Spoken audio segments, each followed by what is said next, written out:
What is up, ladies and gentlemen? It is Dan the Bugman here, back with another episode, and we're going to be servicing on my fancy tablet here. I have 9 jobs for a grand total of only $505. And if you've watched any of my other videos, this is much smaller than my other grand totals. So we're not making that much money today, but it's really not about the money, guys. It's really just about having fun, getting out here, and exterminating some bugs. And I'm totally kidding. It is all about the money. This is a business. But hey, some days you make a lot of money and some days you don't make a lot of money. And today is one of those days, but we've actually got a jam-packed day. I'm doing mosquito jobs. I'm doing general pest preventative sprays. I've got a brown recluse service. Everyone loves brown recluse services. I'm gonna check out some roaches. We're gonna spray some wasp nests. And as always, there is really just no telling what we're going to run into today. I hope everyone is ready for a fun pest-filled day of exterminating bugs. So let's go ahead and get started. We are going to go to our first job now. This is a mosquito service. Good morning. Hi. My name's Daniel. I'm with Toby's. I'm here to do the mosquito spray. Sounds good. Perfect. I'll get it taken care of. Thanks. Thank you. The grand total for today's service is $49. As you guys know, when we do mosquito services, I just mix up our insecticide with water in this still backpack blower, and it does a really good job. And basically I just go around the yard and treat all the grass, all the bushes, and around the backyard area, and it takes me about 15 minutes to do this service. Do you guys ever get that feeling that you're being watched? So once I finish up with that mosquito spray, then I come back to the truck and I fill out the paperwork, but it's not actually paperwork, it's internet paperwork. So guys, this next job we're headed to might be the most exciting of the day. It is a brown recluse service follow-up visit. So what a follow-up means is that we've already been there once. We were there about 3 or 4 weeks ago, and we did an initial service for brown recluse spiders. And during the service, the spiders were so bad, we did recommend doing a follow-up spray. So that's what I'm going to be doing today. Let's go ahead and go inside and see what this customer has to say, and let's see how the spiders are looking. So I was able to find a live brown recluse spider to show you guys. There's one just chilling here on the wall, and see how it's just literally not moving at all, even though I'm right in its face talking, and it's got a big light shining on it. That is the nature of these spiders, and that is one reason why they're so hard to kill, is because they just sit and wait for their prey to come to them. And that's actually not a full-grown brown recluse. It's just a baby. And yeah, so that's just to show you that this house definitely has them. I haven't seen any other live ones besides that one, thankfully. It looks like the spray we did last time is helping a lot. I'm gonna go ahead and give it a little squirt of some Gatorade, as that definitely didn't kill it instantly, but it'll be dead soon. It's kind of just like curled up because it thinks it's wet. Yeah, look at it. It'll be dead soon though, because most of that spray is actually water, and then it's got the chemical concentrate. So it's not super strong, like it's just gonna knock it out, but it's probably starting to feel it right about now, and it'll be dead in just a few minutes. So I was actually the last one here on this home, and whenever I came to do the service, when I saw the brown recluse spiders that were infesting the upstairs of this house, it was actually one of the worst infestations that I had seen in a very long time. And we left some glue boards out, and I want to show you guys what these glue boards have caught in just a 3-week period. So this glue board right here was left behind the toilet, and there are 1, 2, 3, 4, 5, 6, 13 brown recluse spiders. Oh, maybe that's 14. That's a baby one right there. Brown recluse spiders on this glue board. In a 3-week period, that's a lot of spiders. So this house definitely had an active population of brown recluse spiders inside the upstairs area, especially. If you guys have seen any of my other videos on brown recluse spiders or know anything about brown recluse spiders, they do prefer that dry upstairs area as opposed to like a downstairs or a basement area. What I'm going to do today is I'm spraying really well around the upstairs. I'm targeting all the cracks I can get to upstairs. I'm spraying all the baseboards. Last time I was here, as I was spraying, you could literally see adult spiders just scattering when I moved away beds or moved away couches. That's how many there were. So guys, check it out. There's a dead spider. There's gonna be a bunch of dead spiders today. And that's what we wanna see. That means the chemical's working. When there's dead spiders like this curled up, that's what they do when they die. They just curl up like that. There's another dead spider in the corner there. And I've got some general insecticides and also some spider-specific stronger chemicals. And I'm also going to be changing out these glue boards. All of them have at least a few spiders on there. So there's some over there. Also 3 down there at the bottom. So next we are going to head to a general pest control quarterly service. It's just down the road.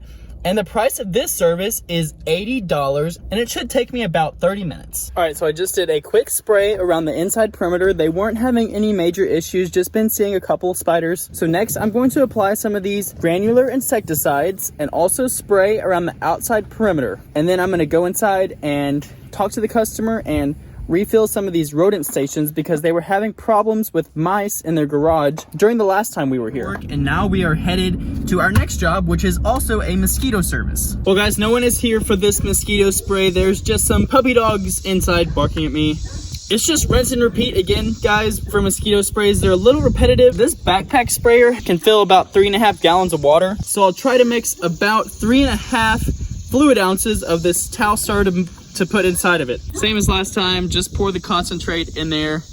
And it's really pretty thick when you guys look at it there. But we mix it with water and it thins it down, and then I'll just fog the yard like I do for all these mosquito sprays, and it shouldn't take but just a few minutes. And then we'll be headed to our next stop. This mosquito spray we're at now is also $49. These next 2 videos I'm about to show you were not actually done today, but they're once every couple year kind of jobs, and they were really cool to see. This first one is a European hornet nest. I was actually able to catch one of these hornets. They were nesting inside the crack in this tree here, and I was able to get it in this jar. And just look at how massive these hornets are, guys. These are definitely one of the biggest hornet species, if not the biggest in North America. They're small. The next job, I had actually never seen this species before. This is a bald-faced hornet nest. This huge nest was built on the side of this customer's house. They had us come over there and knock it down for them. These hornets are notorious for making huge paper nests. And whenever I knocked it down, we were able to break open the cell inside of this nest, and you can see all the life stages of this bald-faced hornet. You can see the eggs, and you can see the adults, and you can see these little larvae that were wiggling around and just look like worms. But I'm not gonna bore you with this next one. I'm just going to tell you guys about it, and it's just a normal mosquito spray. And like I said, they are pretty darn repetitive at this point, and there's nothing new. If there's something cool, I will definitely show you. You know, once I get that backpack fogger filled up with water, that thing weighs about 50 pounds, so it's not easy. It's kind of a workout doing a bunch of mosquito jobs in a day. But when you're as muscular and in shape as I am, then it's really just no problem. So I just got that mosquito job finished up. We're going to head to our next stop, which is going to be really quick. All I'm going to do is spray the outside of his house because he's been seeing some spiders, and it shouldn't take but just a few minutes. Man, I was just spraying for spiders on this one, but they've got all kinds of cool creatures around here. They got these little piggies, came to say hi to, and they got this huge toad that's just chilling on the front porch. I don't know how it got up on this porch, considering the porch is like 3 feet off the ground. And so guys, after all of my hard work killing bugs, I really thought I deserved a snack. So here I am with my favorite snack, Dairy Queen. My next job is at this apartment complex. They called us over to this unit, and they said that there's wasps on the eaves of the porch. And I finally found what they're talking about here. If you look up, so right over there, see those wasps there? And right above me, there's another wasp there. See how many wasps are on that little bitty nest? Well, what's actually happened is someone has knocked down their nest. And my guess is that it was over there because you can see a stain on the ceiling. And when someone knocks down the nest, they just build another one. So that's what these wasps are doing. So all the wasps in the colony are still alive, but their nest is gone. So now they're just hanging out on the ceiling there. And there's one hanging out there working on starting that new nest. All I do for this job is I'm going to use this wasp freeze and spray and kill those active wasps. As soon as this stuff hits it, it's gonna kill them. If you get close and you just knock them out really quick, there's really no harm in being stung. And just give them a nice squirt to the face.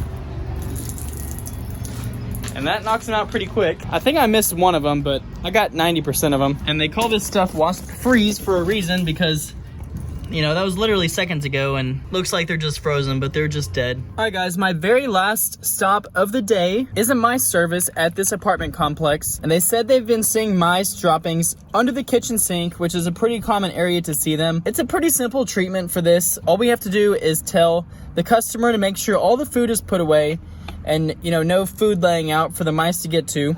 And then we put out these rodent bait stations. This is what it looks like. When you close it, it looks like just a black triangle like this. But what's inside of it here is the real key. It's a block of rodenticide. So this rodent bait block goes inside of here, and when you close it down, it leaves an opening for the mice to come inside, turn the corner, and feed on it. So I just put a couple of these inside. I'll definitely put one under the sink and maybe somewhere else in the house, just depending on what I see. So I'm gonna go inside and see if the customer's there and put some of these out, and then we'll be done for the day. Guys, something that I really wanted to touch on today is one of the big problems in the pest control industry, and that brown recluse spider service really reminded me of it. And that problem is customers' expectation versus the reality of what it takes to get rid of bugs. And I don't know where customers get this premise from, but a lot of times whenever we go to do a service, no matter if there's 5 ants or 5,000 termites or 5 million cockroaches, customers think that one pest control treatment should be able to get rid of this. Now, there is one thing that I would like to say. It's not that humans don't have the pure technology of insecticides to kill millions of insects with just a small amount of chemical, because we can definitely do that. But the problem is applying it safely around where humans live while not destroying the normal activities of humans. Like, if we wanted to go into a house that had a brown recluse infestation like that one, we could tent it up, we could completely seal it off, we could fog it and fumigate it, kill anything alive in there if we wanted to, but that would cost the customer $20,000 worth of chemicals and labor, and no one wants to pay that. But instead, we're able to charge the customer closer to like $300 over a few month period in order to get these spiders under control. Now, that is much more logical to me as far as pesticide application goes. Sometimes when I go to a customer's house and they're like, oh yeah, I got a lot of bugs, I need you to bomb it today, I need you to fog it, I need you to fumigate this place. I'm like, well, I could fumigate it. We have the technology to do that, but I don't think you want to pay for a fumigation. And customers really, for the most part, just have no clue about pest control or how bugs even come to inhabit their homes. Half of our job is just customer education, and the other half is actually applying the chemicals. So there's a lot that goes into the pest control industry, and it's a lot harder job than people realize it is. Let me know what you guys think about that pretty common issue, in my opinion, because it's something that I think about all the time. All right, guys, I am back at our beautiful office. All of the trucks are starting to roll in, and I'm done for the day as far as killing bugs go. But the last thing I have to do today is our end of the month truck inspection report, where basically I just go through this list of criteria and make sure that all of my equipment is working okay. It really helps us, make sure our trucks are performing correctly, because all the jobs we do are out of this truck. Anyways, I'm about to do that, and then I'll be done for the day. So thank you guys for coming along with me, and I will see you guys again very, very soon.